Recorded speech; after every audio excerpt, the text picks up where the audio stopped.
Okay, so I'm going to do a demonstration of how to start actually creating your mask. Now, because this is out of paper and we're going to be sort of folding this, and we're going to start kind of with a flat template here that I have posted to Google Classroom, and I'll show you how to work on that, to something, again,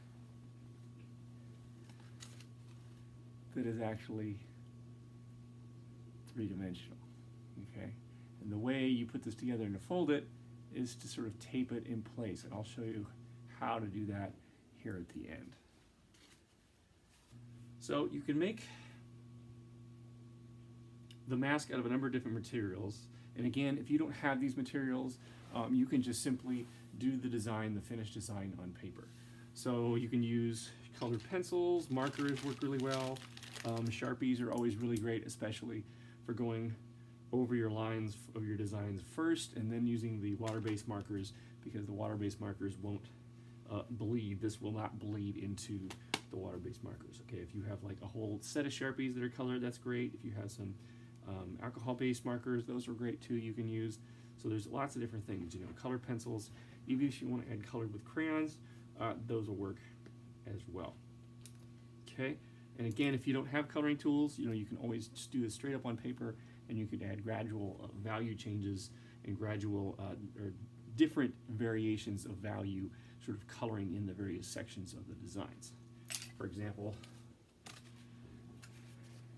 you know, these here could be a light value of a pencil, these could be a medium, okay, these of course could be the darkest value of the pencil, and so on. And you can see how this person, this student, used Sharpie first to go over things and then went back in and colored it in where they wanted to color it in. Alright, so I'm going to use my kind of flexible cardboard. You know, again, cereal boxes are great, any kind of box. I've been using the, you know, the soda sparkling water boxes because they're a good size. This is perfect size because this will actually, our template will fit on the whole thing on that one front side. So like a cereal box is great, anything that's going to be about that size will work pretty well. So hopefully you have this kind of cardboard, because this is about the stiffness that we want. It's easy to cut and easy to deal with, but it's still sturdy enough that it's going to actually form this into 3D. Okay, so the first thing you need to do is to get your image on your iPad. So I have put it on Google Classroom, open it up, and make it as big as you possibly can on your iPad, if you can see that. It is not showing up at all. Oh, there it is. You can barely see it. Okay. So anyway, when it's on the iPad, you can just take, hopefully you've got a blank piece of paper, I can just take that out, and this is like the only time I'm going to let you trace. Okay, so put it down on there, trace around the whole thing with a pencil nice and dark, or a Sharpie if you'd like, so that when you're finished,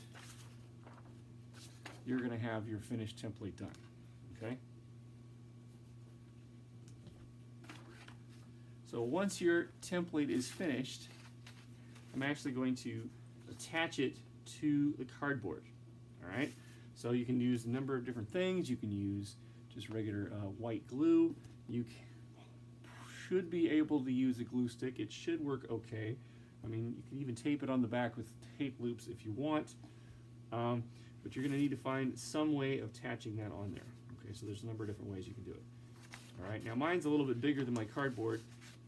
Okay, so I'm going to glue mine down, and when you put glue, if you're using the white glue, you know, do kind of like nice beads around, like that. Okay, and you don't necessarily have to smear it with your finger if your lines of glue are thin enough. And then I'm going to eyeball this, stick it on there like so, get it under a hard surface. I'm going to flip it over, make sure that's really on there. Okay, and now I'm good to go. So you can do a couple of different things. Now, right now, I could start cutting this out after it dries, of course. So you can start cutting it out right away.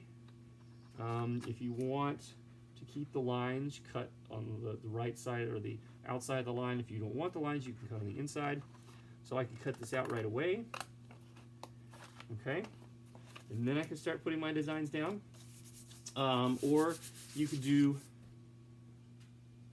all the designs first, and then you can kind of cut it out at the end. Okay, but you want to start out with this first so that you have yours, like the students here that did it a number of years ago, has theirs totally cut out. Okay, now you won't piece it together until the very end. Now, we're not just going to simply put designs on it. You're going to have the option of adding physical design elements to it. Okay, for example, you know, I could do ears, but you kind of have to plan ahead. So for everything you use, if you're still using this cardboard, I probably don't want this color of the cardboard here. So for every little piece I'm going to do, I'm going to sort of glue this onto my paper, let that glue, and I'm going to cut around it so that I have the nice white of the paper again, so that it will show up, my designs will show up really well on the paper. All right, so you kind of have to pretend that I've already done that. And I'm going to make an ear. Let's see, is this one of my ears? No, that's not my ear. This is my ear. Or it could be a horn. So I'm just going to fold kind of carefully in half.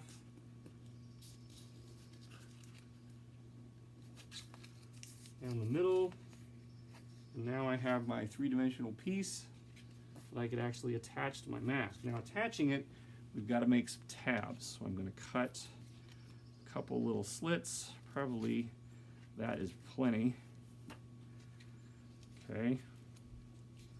And I can fold them in.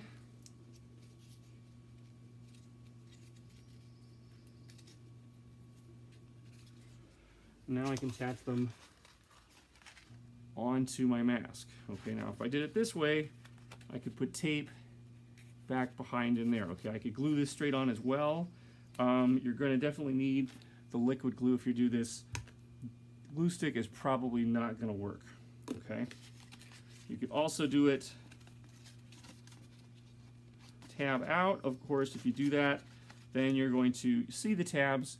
Well, hopefully, if this is the paper color, it's going to blend in a little bit. Now, we can't start gluing this down because what happens is if we build the mask first and try to put the designs on, it's going to be all wobbly and we're not going to get nice, crisp designs like we did before. So we have to do all the designs before we build this thing together. All right, so planning ahead. So that means we have to get all of our element pieces ready to go and designs on them, and then at the very end, when everything is Sharpied, everything is colored with markers, you have all the designs done, then we can assemble. Okay, so but you can put all kinds of things. So remember, go back to the worksheet you created, that you finished, and figure out like what exactly elements you're going to put on there that are three-dimensional. Okay, maybe I want to have some hair, so I can do little strips like this, and maybe I want to, you know, give it some depth. So maybe I'll just twirl it on my finger. It doesn't necessarily have to be a curve, you know, and I can attach hair on there, so I can have hair coming whichever way like this. And again, I could just simply put some cardboard, glue it to the back, have it on there, and then I could cut this straight out so that this is covered with my paper so that I could color it any color that I want. Okay, so I could do hair, I could create a beak. So again, if I want to do maybe a beak, have a triangle, crease it down the middle, and I'll do a second one. Probably want to do them the same size. I ran out a little bit of my cardboard, so I had to improvise. Okay, but with my two together, that are attached to my mask, I come up with a beak that I can attach on there. And again, I just need to make a couple cuts, and then I fold the tabs up or down, figure out which way works best for you. So I can figure out, maybe I want to curve this a little bit, so I'm going to curve that. Okay, so it's a little more curved, and I can add that onto my mask. So again, get everything cut out, everything ready to go, covered in paper, then do the designs, and then at the very end, okay, once we have it built, the main part built, then you can attach your forms. Now, to build a mask, it's pretty simple. Okay? There's all these cuts, so all you have to do is you're going to put the cuts together, and I'm going to put a piece of tape between the cuts. And you can see here, this student had already finished, and I just pulled these apart so I could use it for an example. So again, just put them together, tape. Try not to overlap, because then your designs are going to look, you're going to lose your designs, and it's going to look kind of junky. Okay, together and tape, and make sure you put the tape on the back. That way you can use any kind of tape, and of course you don't want it on the front because it's going to mess up your stuff. Even if it's clear tape, you're going to see it. And then lastly, this one here goes together like this. Okay. Now for the eyes, the best thing to do for the eyes, you can take your scissors and you can poke straight through, turning like this a little bit, and then you can cut around that. Okay. Or even if you have a utility knife, or might have an X-Acto knife, but chances are not so good. So a utility knife or a box cutter could cut that out really well, but you may want to ask help with an adult if they want to sort of supervise that, because you do have to kind of press a little bit hard. So those are some ways. So that's how we actually go about building our mask out of paper.